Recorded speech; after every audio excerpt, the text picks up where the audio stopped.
Eh bien, j'ai vu ce film et... Qu'est-ce que... Je suis toi dans le futur, surtout ne fais pas cette vidéo. Quoi?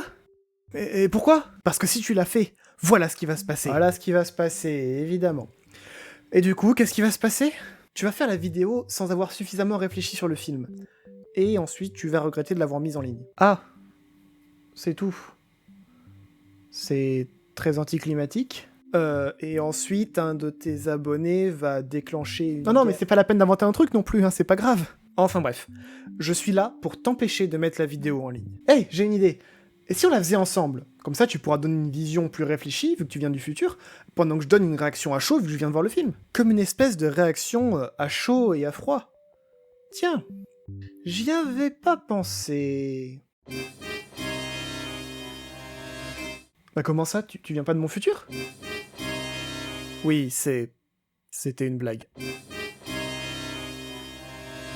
Ah, on commence? Ok.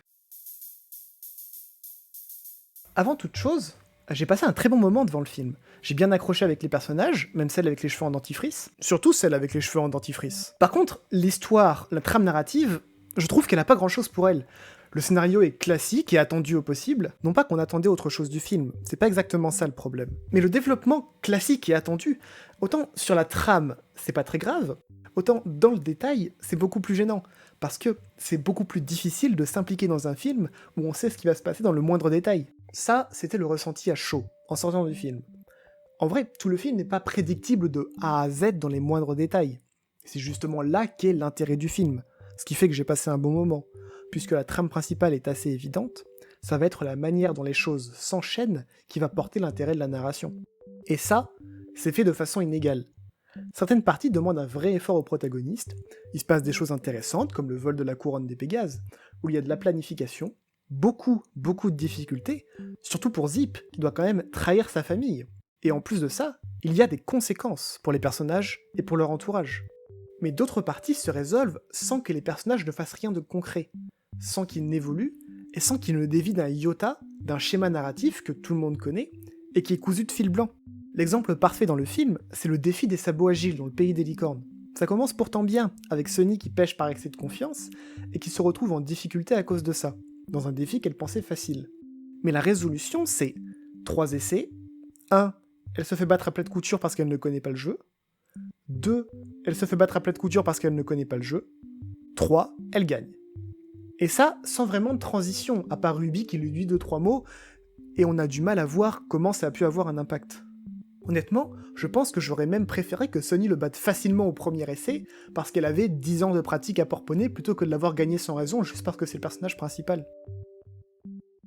Wow, c'était quoi ça? Quoi? Ça? J'ai pas fait attention, sûrement un truc rajouté au montage. Ok... Enfin bref, c'est l'idée. Le scénario est ultra classique, et c'est pas un mal en soi, sauf que parfois le développement en lui-même est vide. Et je rappelle que ça m'a pas du tout empêché de passer un très bon moment devant le film, pour plein d'autres raisons, en particulier certaines sur lesquelles j'ai pas grand chose à dire, comme le fait que je trouve que le film est très beau, en particulier les décors.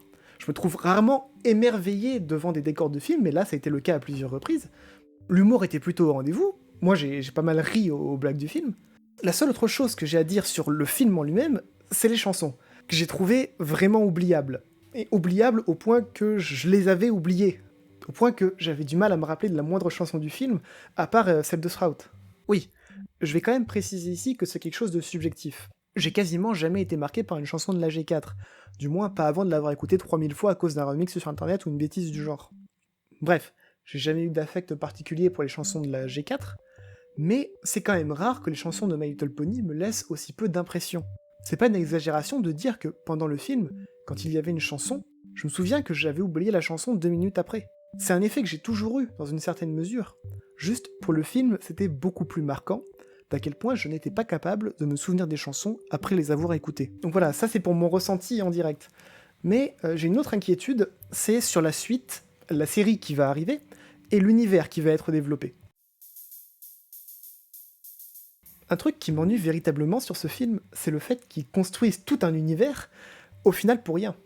Comment ça pour rien? Tout le monde d'Equestria sans sa magie et divisé comme ça, c'est vraiment intriguant. Et du fait de la résolution du film, toutes ces règles-là ont changé, et cet univers-là, on ne le verra plus.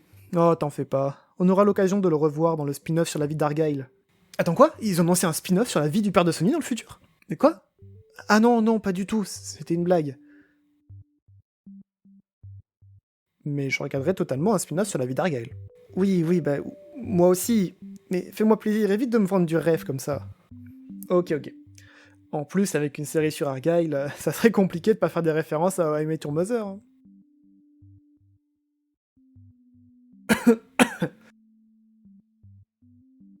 Sans transition, le vrai problème qui est posé, c'est que le film a résolu tous les problèmes d'Equestria en 1h30, et il va plus rester grand-chose à résoudre pour la série. Ok, là tu t'avances trop. Et pourquoi? La magie est de retour, les poneys sont de nouveau liés, c'est la fin, je vois pas ce qui reste à résoudre. En fait, tous les poneys ne sont pas liés comme avant. La magie est revenue, certes, mais les stéréotypes et les peurs entre les peuples mettent plus de temps que ça à disparaître.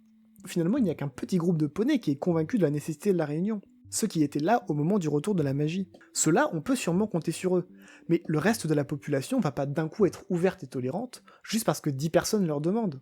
Oui, la magie est revenue, mais l'amitié entre les peuples est pas forcément complètement revenue pour autant. J'espère, parce que si c'est le cas, le film a passé beaucoup de temps à présenter un univers très intéressant, pour au final tout jeter au bout d'1h30.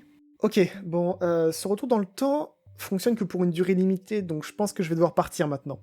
Attends, avant que tu partes, je voulais demander pourquoi est-ce que l'apathie de licorne est présentée comme un gros plot twist alors qu'on le voit dans le trailer? Ah, il a pas eu le temps de finir sa question. Alors, si je me souviens bien, la question que je posais à ce moment-là concernait le trailer. Et c'est vrai que voir le trailer a vraiment changé l'expérience du film, parce qu'il a énormément joué sur les attentes. Finalement, la moitié des scènes du trailer sont présentées hors contexte, et du coup ça a bouleversé ce que j'attendais du film. J'ai été surpris à cause de ça, à plusieurs reprises, et je suis obligé d'admettre que ça a vraiment contribué à mon appréciation, surtout en bien, du film. Mais il y a aussi le fait que le peuple des licornes soit l'opposé du caractère d'Izzy, qui aurait eu beaucoup plus d'impact si on n'était pas déjà au courant en regardant le trailer. Et c'est une erreur d'autant plus étrange que, de 1, c'est au contre-pied de tout ce qui est fait dans le reste du trailer, qui joue sur les attentes et prend par surprise. De 2, dans le trailer c'est juste un fond à la narration d'Izzy, donc ça aurait pu être remplacé par d'autres images du film.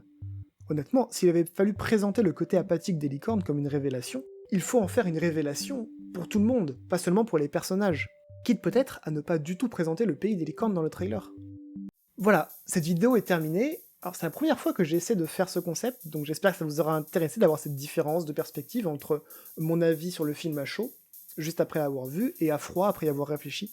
C'est une expérience intéressante pour moi en tout cas, donc il me reste plus qu'à vous dire à la prochaine tout le monde.